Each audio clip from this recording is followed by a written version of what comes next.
Hello, I'm Felicia Jackson. And I am Giulia Bottaro. Welcome to Shake and Not Burn. Every day we're bombarded with headlines of crisis and disruption, from climate shocks to inequality to AI upheaval. But behind the noise are choices, patterns, and opportunities. What we need is sustainability literacy, the clarity and confidence to interpret complexity, see trade-offs, and make decisions. Our podcast goes beyond the headlines to uncover how real people are tackling change and what we can learn from them. You can use these ideas to stay steady, even unshakable, in a world that feels uncertain. This is Shaken Not Burned. Welcome back to Shaken Not Burned, a podcast where we cut through the noise on sustainability, resilience and the future of business. I'm your host Felicia Jackson, and I want to start with a story. After the Mariana Dam collapse in Brazil in 2015, I remember an analyst describing how he felt, modelling the disaster like a math problem. Credit spreads and recovery rates and asset coverage. But actually, if you looked at what had happened on the ground, 19 people had been killed,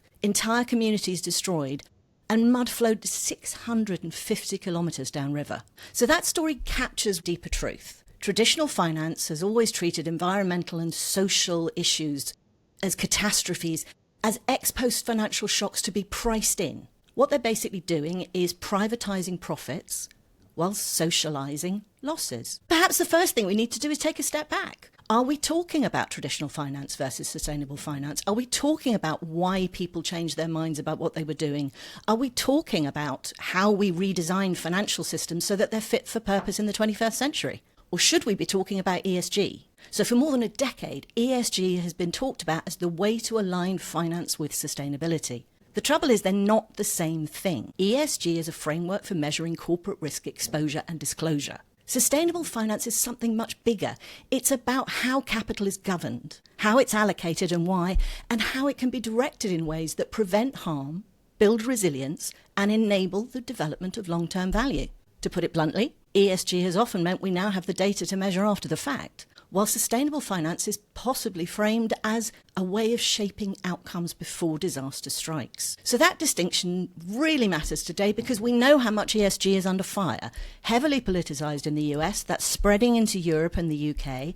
It's fragmented, and many accuse it of collapsing under its own contradictions. So what do we do when we're not experts? We turn to an expert to talk us through what's going on and what's coming next. So joining us today is Professor Thanos Verousis from Vlerick Business School, who's been part of these debates for a long time. Perhaps, Thanos, apart from welcome to the show, you could start by explaining to us what's the difference between ESG and sustainable finance, and why does that matter now? So thank you, Felicia, many thanks first of all for the invitation. Very glad to be here and talking about these issues that are, I know they're very close to your heart, to my heart, to everyone's heart really, which adds to this sort of complexity we're faced with now.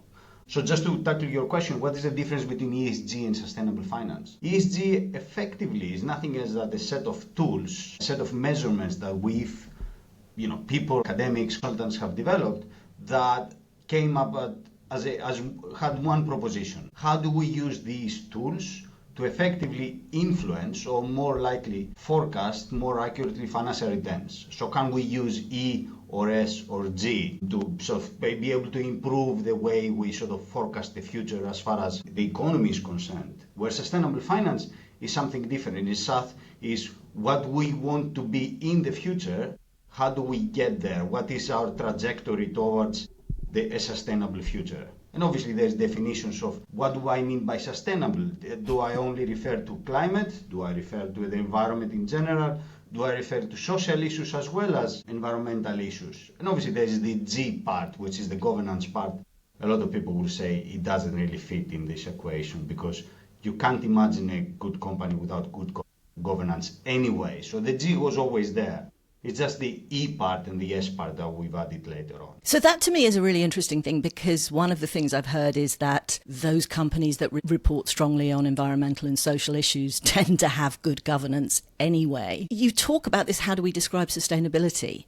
There is an argument that good governance is a means of ensuring you're sustainable in the sense that you're there in the long run. But I think this question of how we define sustainability is really key to how people understand what role it's supposed to play.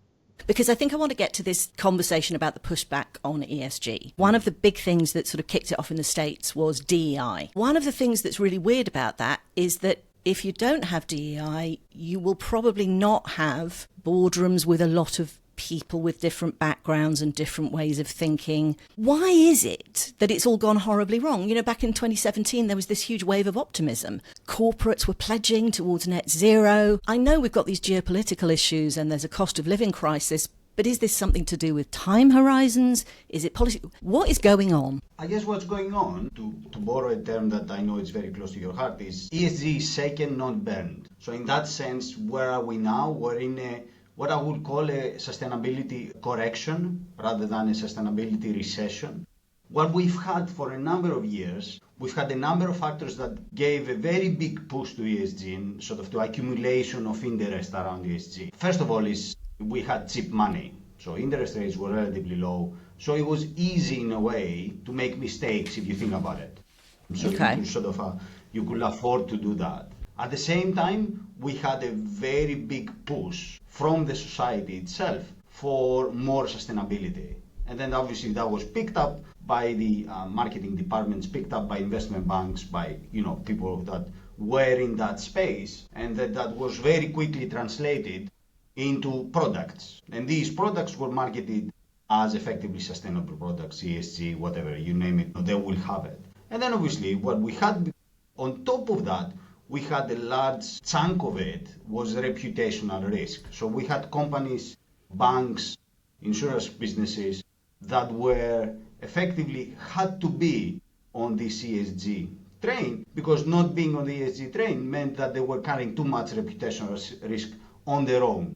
Now, if you turn this around, this is what we see now. We see all these banks that are currently exiting the Net Zero Banking Alliance, and the main reason they say so is because other banks have actually left the alliance, which effectively means is that there's not as much reputational risk anymore, therefore we don't need this safety in numbers. So where are we now? Effectively, where are we now? We're in a place where, okay, we've got this ESG correction. Is this an anticipated correction? Yes, absolutely. Is this a welcomed correction? Because I think this is where we get it wrong sometimes. And my response to this will be yes, this is a very welcome correction. We've had too much hype, too many promises in the ESG space that were inevitable that won't be materialized. Which makes a lot of sense, although for those who saw it as a very positive move towards reframing the way we value different things in the world, kind of depressing. But then that brings me on to this question of value and of values, because there's so much confusion about what we mean by purpose and values and impact and all of these different areas. And I suppose I'm interested in your thinking about how important those differences are, if they are, and how that connects to fiduciary duty, because there's two levels, one of which is obviously around financial institutions. You mentioned the Net Zero Banking Alliance, but also for directors. I still vividly remember the 80s and greed is good and, the Milton Friedman idea that the only duty of a director is to the financial shareholders. That does seem to have shifted. But so how do we understand what we mean by values and purpose and impact? How does that connect to sustainability and ESG? And then how do we connect that to fiduciary duty? Because I only like to ask the really simple questions. Yes, exactly. Okay, let's go back to Friedman. Now, what Friedman actually said is that the the responsibility of the business is to make profit. Now, this was effectively the headline argument of Friedman. But what he actually said within those lines is that if the company sees as its duty to effectively offer a certain product to the customer which will increase its profit, then they're right to do so. And in that sense, what you see now in sustainable businesses is nothing more than what Friedman said, is that they're still making money. It's just now there is another way to make money, which is to be a bit more sustainable. And that's okay. I have absolutely no problem with that. At the end of the day, you talked about value and values. Now, what's the difference between value and values? Value is effectively the way, when I talk to my students, the example I use always is their pension contributions. So I ask them, okay, you make your pension contributions. Let's say that someone comes over one day and says, you know what, your pension 20 years from now, 30 years from now, those pension contributions, let's say, your pension 30 years from now will be smaller because part of what you've chosen to pay towards those pension contributions has gone into another cause. It might be a charity, it might be anything else. How likely are you that you're going to agree on this? And the majority of people, even though the majority of people will say, yes, we want to be sustainable, we want to sort of contribute towards climate change, we want to do all of these things, the majority of people will still say, no, as a matter of fact, I want my pension contributions to go towards one cause, and that cause will be my pension. So there you see exactly this sort of a contrast between value, which is effectively how much you're expecting to receive, versus values, which is effectively how much you want to sacrifice some of those returns, some of your pension effectively, towards another cause. Now, ESG was marketed, was promoted to us as a way where you can have your whole pension and at the same time you can save the world. Now, that was good when I said when money was cheap and then there was a lot of positive sentiment around it. That hasn't worked. We've seen ESG funds underperforming the traditional funds, as you would call them. Therefore, that contrast between value and values has clearly came to the surface again. And this is something we're dealing with it very often now. I love the use of pensions as a means of highlighting the difference between value and values, because if you make it real and specific to people, it's a lot easier to understand. But there is something around sustainable finance as separate from ESG, which to me is talking about the length of time over which you're investing that money. Because there is a real concern. For example, fossil fuel companies are making huge amounts of money because there's huge demand. And of course, if you want to make a lot of money, they have dividends, they increase in value. You want to have that. But if the world is on the trajectory it's on and fossil fuel companies are no longer allowed to extract the resources that they have, which is one of the things they're valued on, then that's a stranded asset and that investment will be worth nothing in 20 years. Why are we not having the conversations about the trade-offs rather than misrepresentation? Misrepresentation. So what I mean is being sold the idea that ESG funds would just make loads of money no matter what. No one had the conversation that there are trade-offs you have to make. Some technologies will be more expensive in the short term. There will be pains if you have to invest in new resilient infrastructure. That might mean higher taxes now, but it might mean lower losses to your property values in 20 years.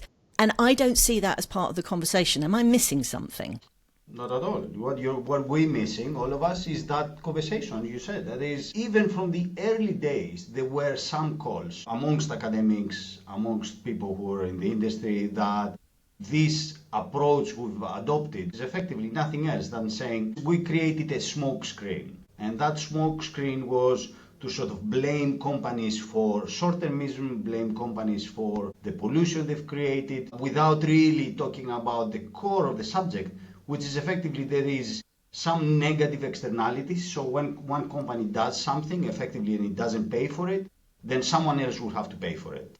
That would be the simplest definition. And at the moment, those who pay the most are those who are not even with us because they're the future generations. So that was easy in a way because, they were not on the table anyway. So effectively, there have been some calls on changing our trajectory instead of tackling the problem from a business perspective, by tackling the problem from a consumer perspective and say, you know what, or from a people perspective in general, and say, you know what, you have to take some of that responsibility. You have to pay some of the carbon that is produced on imported goods, or you have to fly less, you have to take the train. Now, these are very, very difficult choices. And as the European Union has proved very recently, when it comes to making tough choices, they go for the more populist approach. Hence, we've got the simplification packages, which are pretty much in line with that argument that, we still don't want to make difficult choices.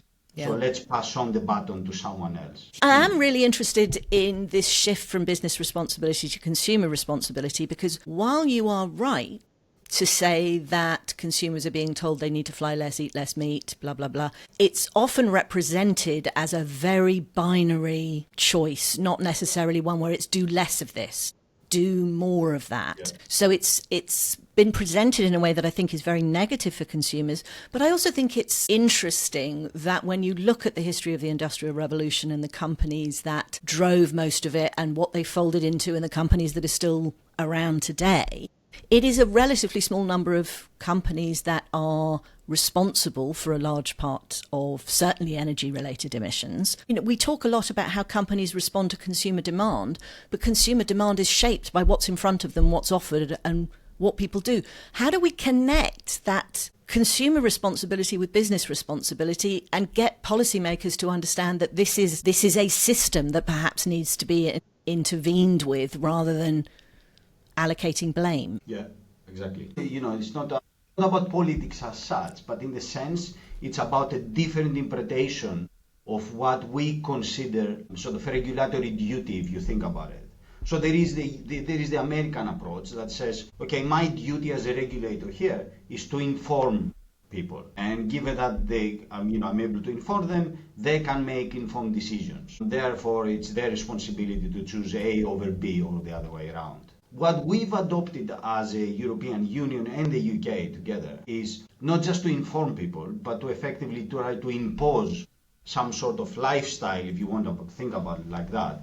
And there's a nice theory of moral absolutism, effectively to say it's all black and white. There's no gray here. Either you're with us or against us. And that obviously has led to the backlash because, as you said, you can't say people, okay, you shouldn't be traveling at all, or you shouldn't be consuming meat, you shouldn't be doing this or that. It's a bit more grey, the area. But because we've got black and white at the moment, we're finding it quite difficult to see exactly sort of what's the way forward with these things. So I think that's a wonderful point and an incredibly important one, that we are faced with challenges of such complexity and such interconnectedness that if we don't actually manage to bring nuance into our conversations. I mean, looking for consensus is one thing, but even collaboration towards finding common ground seems to be quite difficult.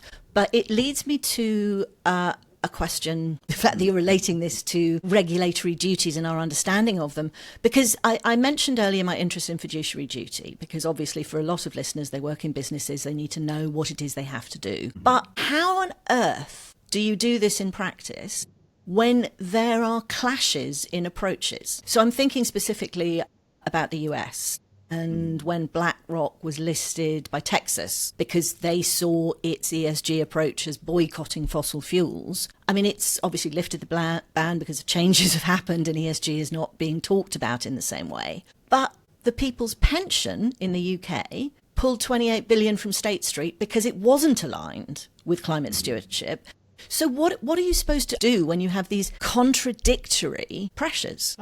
Yeah, I mean, I think we need to investigate where this contradiction is coming from. And if you ask me, I will say most of the contradiction comes from the definition we use of fiduciary duty. And again, if you go a bit further back with that, what is fiduciary duty? Effectively, fiduciary duty is that the manager or the fund manager, let's say in our example, has a duty over the customer to maximize effectively sort of the benefit they can derive for that customer. Now, if you're an economist like me, what has been very easy in the last 50, 60 years is that this utility that we have, we defined it only in financial terms. And we said, okay, it's money. Provided we maximize the money that the customer can get, we're happy, and the customer is happy. Now, obviously, that was the convenient approach, but there's a more nuanced approach, which is it's not just money that we're trying to maximize here if we make decisions, it's other stuff. Again, when I talk to my students, I use the example of mortgages. Mm-hmm. Now, one of the most difficult decisions anyone has to take when it comes to a mortgage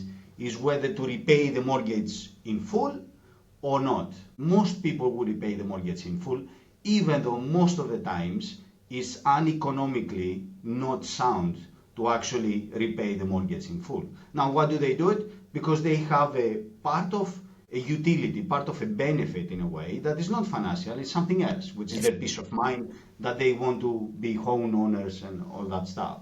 So effectively, all these years we've had fiduciary duty that meant one thing, and that's a maximization of profit. Now, with all the cases that you've described now, what we're saying is, the simplest way to explain it is that you have individuals or you have fund managers representing individuals who say, you know what, I'm able to sacrifice some of those returns for something else. What is that something else? I mean, the simplest scenario is the fact that you contribute towards, let's say, a better world. You know, it contributes towards climate change or anything that how you want to define it in a way.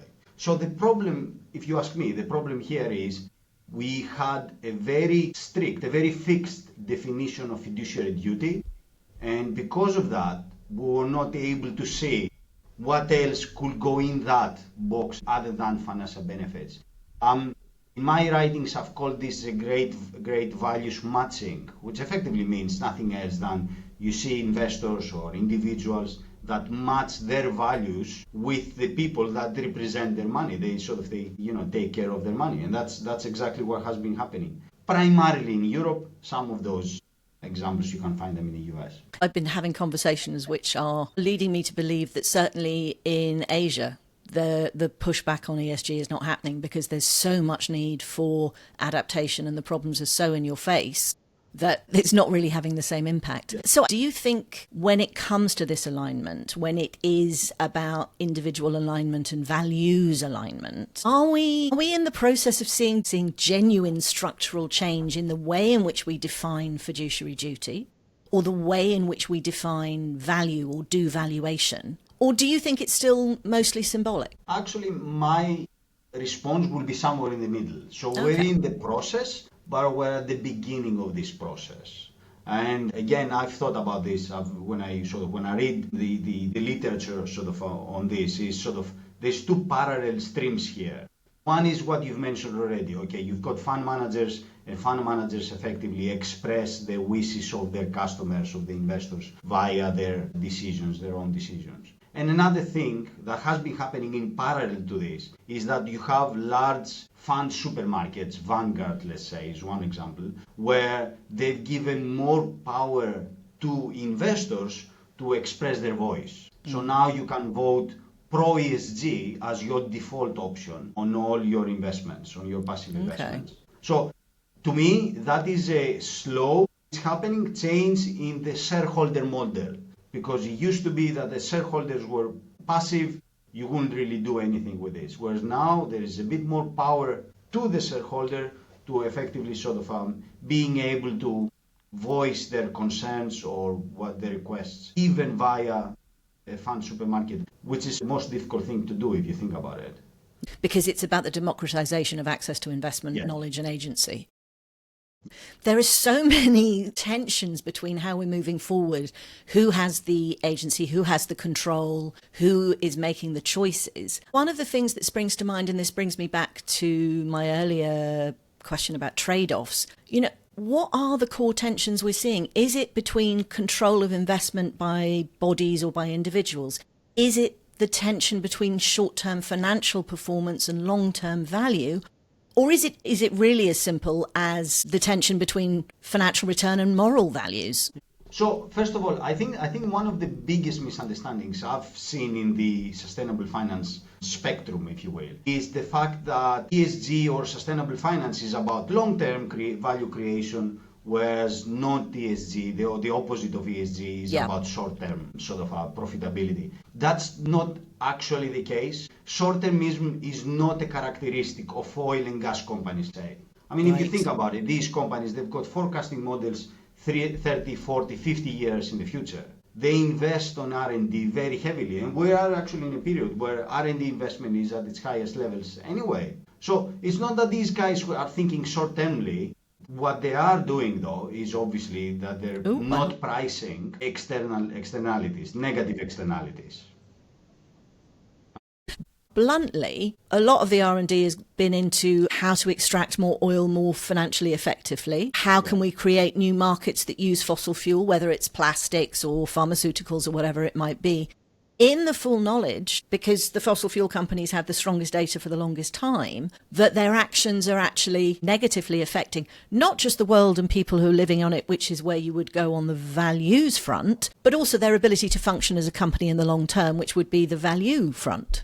So how does this all connect? Because I do think that's one of the questions that people struggle with. I think the response to this would be, think of an oil and gas company. Now, that oil company knows they can do very well one thing, and that will be to extract oil. Now, these companies, what they have been doing is effectively they've been using some of their massive cash piles they've accumulated over the years to try and do something different, which is, let's say, to move into electricity production. Yep. And they've been trying to operate in a space that they don't have the expertise in. What they know very well, though, is that they know massive cash accumulated, and they can use that cash to invest on what they consider now, in inverted sort of quote, sort of the future. Now, the question we should ask is, have they been successful? And the answer is, in general, no, they haven't been successful at all. They might have used all those cash piles to actually try and do something else. But overall, their valuations haven't changed because of that. So effectively what I'm trying to say is that when a company, when the only thing can do is they know what to do well, is effectively extract oil, then it's economically efficient for them if they still keep doing that. Now, so the question is then, okay, is there enough oil going around? And as far as I know, I'm not an environmental economist, as far as I know, there's enough oil for all of us for the foreseeable future. So it's not a matter of they won't be able to operate. It's a matter of, okay, if things change, if consumer demand changes, if regulation changes, they will be left with all these stranded assets. And that's what they've been trying to deal with. So that actually brings me to another very important question, which is about voluntary coalitions. So obviously we saw the Net Zero Banking Alliance effectively fall apart. Do you think voluntary private sector coalitions can achieve change, or whether we really do need to move to a regulatory front? Because this question of stranded assets and why they're stranded is fundamental to whether or not corporate behaviour is going to change. Many people out there would like to see companies turn around and be very Pollyanna and go, we want to save the world, so we're going to stop doing this. That's not how economics works. It's not how finance works. And that underpins every decision we make in a neoliberal capital society. So what do you think's going on? The voluntary coalitions, especially the Net Zero Banking Alliance, is something I've looked at more closely, and I've written a few pieces recently, a piece on the FT on it. Effectively, what was the Net Zero Banking Alliance was a group of banks that had to stay together, if you ask me, because their reputation risk of not being together was too high. So they needed to be together so that everyone was in the same boat if something went wrong. Exactly. So in finance, we can sort of effectively split risk into systemic risk, the risk that affects everyone, and idiosyncratic risk, which is the risk that affects only one company. Now, if you think about it, the same thing applies on the reputation risk. Yeah. If you're all on it together, it's easier to spread the risk. Therefore, not a single bank will be majorly affected by it, rather than if you go on your own. Yeah. Now, given that the ESG environment has changed, so that then these banks can afford to leave a coalition that probably it was considered as an obstacle rather than something, that will move things forward. But so do you think, it suggests that in the private sector, decisions are only made for, risk or opportunity. It's risk management and opportunity, which makes sense in the context. But do you think that there is a role for voluntary coalitions in terms of achieving systemic change rather than incremental? Do you think that systemic change can only be delivered by regulation in the public sector? Do you think private sector coalitions have a role to play? And if so, what role is that? Yeah, interesting question about the voluntary coalitions, because so far we haven't seen any voluntary coalitions, that effectively have delivered on what they were supposed to be formed on. There were nice groups, obviously, it came with big statements, big names supporting those coalitions, but so far, in the insurance industry, in the asset management industry, in the banking industry, all these coalitions they've simply failed to deliver what they're supposed to be delivering. So I'm not really very optimistic about any of these organizations that effectively work on a voluntary basis. On the other hand, I'm not very optimistic on the regulatory front either. Mainly because if you look at the regulation, then we tend to avoid talking about the elephant in the room, which is, okay, how do you price those negative externalities? You've got all those polluting firms. How do you price them? How do you price the products that those firms actually sell? We haven't answered that question not because we don't have the answer, it's because we don't want to tackle the answer. So what is the answer? Carbon pricing? The answer is carbon pricing. Okay. But that's politically very difficult. I honestly don't see any other way to move forward in that sort of on that spectrum other than carbon pricing. And that can be a carbon price which can be applied unilaterally. So one country can have a carbon price and then try to effectively enforce that price to their imports and then slowly expand their horizon. Obviously, that's the most difficult question to ask. Yeah, of course. One of the things that obviously comes up with that is all these issues around nature risk and water risk. And, carbon pricing isn't necessarily going to be able to deliver on that. And we haven't even got that yet. Is there any mechanism we can use for expanding that valuation, that pricing of externalities? I think, to look at the positive side, because of the ESG sentiment, what has been my observation at least, is we've got now we've put a lot more focus on the E side, on the environmental side of ESG. So now we've got a lot of developments of climate finance, biodiversity, things that have a very crucial characteristic. This is a more quantifiable aspect of the ESG spectrum. Because it's one thing to say, okay, this is my carbon emissions and I want to reduce those carbon emissions. And another thing to say, I want to achieve some sort of social justice, which is not quantifiable, therefore it's a lot more room for interpretation. I saw a really interesting thing the other day, that there's a public consultation out for how social value should be integrated into UK public procurement rules. And I think there's a weighting of 10% for jobs because it's measurable, but it may not necessarily be something that all companies can deliver on. So I think, there's a lot of work to be done on how you move things forward. One of the things to take it sort of further back out now and looking at perhaps the outflow from ESG funds, the criticism of woke capitalism, the idea that ESG is political interference. We've seen this separation between the US and the EU.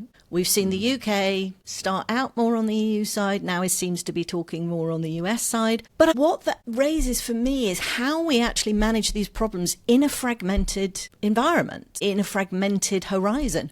Because one of the things that always gave me enormous amounts of hope was this fact that the European Union, that California, these big markets were bringing in reporting requirements on emissions and all sorts of other things, because no multinational company is going to use 15 different types of reporting. And if they have to do one where they do a lot of business, they're going to use it everywhere. And once you have the data, it's a lot harder to ignore. So what are we going to do? Are we going to see differences by country? Are we going to see different funds by political framework or moral framework? What do you think is going to happen? So I think what will happen is what has always been happening, in the sense that the investment fund industry is effectively a supermarket. You walk in and you have different products on the shelf. You might have 40 different types of cereal, let's say. And the ESG funds, effectively, will be one of those products on that shelf. Now, obviously, that's a difficult thing to swallow in a way, in the sense that once we've attached to ESG some sort of moral value, then to say that ESG will only be one of the products available for investors to invest in, then we think we failed in a way. I don't think that's the case. It's just a matter of effectively rethinking how to tackle this problem, and in the meantime, those who want to use ESG funds, let's say, to sort of serve their own sort of utility, some sort of values sentiment, then they're allowed to do so. I don't see why. I don't see that's a problem. But obviously, there is clearly a geographical divide on these, which to a large extent comes from two things. One is energy independence. The US has managed to exploit a lot of gas, and their gas prices are so much lower than the European gas prices that you think, how much of that actually makes sense here, of that discussion in a way. And the other thing is obviously our interpretation of fiduciary duty starts from society and is then imposed on businesses. In the US is the other way around. It starts from the business and then the proposition is take it or leave it effectively. I think that's a really interesting way of framing the conversation because it's useful to understand the different directions in which power and pressure flow. But it's also interesting to think about the need to redesign the way in which we address the challenges we face as economies and as societies. At the same time, it's also that thing of understanding that we have designed mechanisms and tools and we may redesign them, but mechanisms and tools do a job. They're not necessarily going to solve a problem. They are part of the process. So that brings me to that question of, ESG is very much about tools. It was sold as the means through which you would align finance with sustainability. And that is obviously, having a very bad moment. What would sustainable or values-driven finance look like that was perhaps prepared to tackle some of these big challenges, but is actually honest about trade-offs and limitations? And do you think we can find that? Yes, I do think we can find that balance. But we have to be honest at the starting point. And the starting point so far has been, this is a win-win situation. You can make money and save the world by doing so. We have to be honest from the start and say, you know what, if you want to achieve a certain outcome, which is, let's put it under save the world umbrella, let's say, then that certain outcome will come with a particular sacrifice.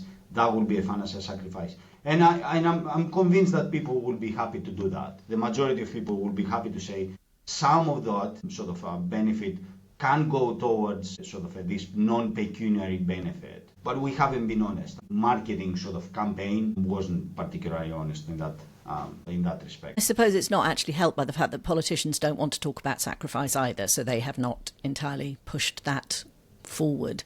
It fascinates me because I do think most people think of themselves as good people and want to be good people and want to do the right thing. And there's a wonderful campaign called the 89%, which was based on a big survey that basically said about 89% of people want to see action on climate change and are prepared to give up certain things. They just think no one else is and they don't want to do it on their own. So I think maybe an open conversation is the first step to a much more useful sustainable finance future.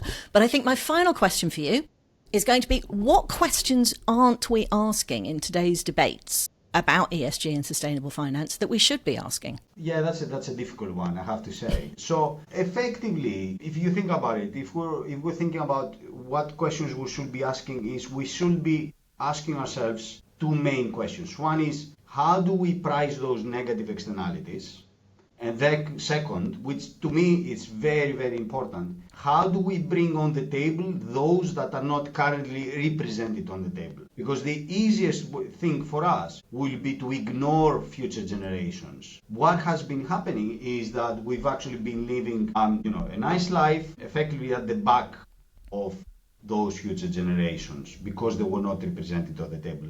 So now I think that's a question we need to be asking. How do we bring ourselves to that? How do we bring those people on the table? Very difficult question. Some people have tried to tackle this and say, okay, can we have a one-to-one contribution effectively? Can we sort of discount some of what we expect to achieve? It's a very difficult question to ask. That's fair enough. But that comes back to the fact that it's difficult question to answer. Got to start the conversation somewhere. Absolutely. I think what you and I have been talking about today is the challenge in designing a model for finance that balances ambition with transparency, acknowledges the trade-offs over time and the sacrifices that need to be made, lines capital with long-term resilience, and brings in the voices of those who have been included from that design process. That's a hell of an ask. And one of the things I think is difficult for so many people who exist as individuals and people in business or people in finance and whatever it might be, is trying to find a way to understand it as individuals and within our businesses. Do you have any advice for people who are in business trying to navigate a world in which all of these changes are going on? What's a sensible approach to take? How do you decide whether to go for immediate pecuniary return or values or, do you have any advice for our listeners? Yeah, I know. It comes to a Another thing I've been talking to my students is that the financial decisions are not taken on an Excel file, they're taken on the kitchen table, effectively. And what I mean by that is I feel that the individuals need to be honest with themselves. And they have to, first of all, ask, the first question any investment manager will ask is, what do you want to achieve? And once you've got an answer to that, and by that, you should make sure that you understand that what you want to achieve, it doesn't have to be only financial. It can be a wide spectrum of things. Once you've got an answer to that, then you'll say, okay, how should I achieve it? And then that will give you an indication, okay, you can do this part, which is the financial part, but you can do other things that are not financial, and that's okay. You know, I'm happy to do things, let's say, that are not financially beneficial for me, but if they're good for my children, to use something, the closest example I can think of, then clearly that's something I will go for. It's as simple as that sometimes. And that does make a great deal of sense, to actually just ground the decisions you make in what you know. Yeah. That is a wonderful point on which to end this. I've enjoyed our conversation enormously. I do have one final question, which I always throw in, which is there something you wanted to talk about that I haven't asked you about? Something that you think is really important or that everyone should be dealing with? It's not something that I wanted to talk about as such. It's sort of like a parallel conversation here. It's the importance of education. I know from the UK, I lived in the UK for 20 years, and now obviously I'm in Europe, I'm in Brussels. There's been a certain attack on education from a lot of different fronts, really. And I think our perspective, our opinion about environmental issues mainly and social issues has been shaped recently by those attacks. So I think if we want to tackle the big problems, then we have to find the most effective tools, and the most effective tool is education. You know, no matter how much people like it or not, that's something that brings everyone. Well, that's certainly something I respond to very strongly, because one of the things we do here is talk about sustainability literacy, and it's not just sustainability and climate, it's about food, it's about health, it's about politics, it's about all of it. So yes, that's brilliant. I couldn't agree more, and thank you so much. Thank you, Felicia. Thank you, Thanos. And to our listeners, I hope you learned something. I hope you found it useful. I certainly found it fascinating, and we'll be back soon.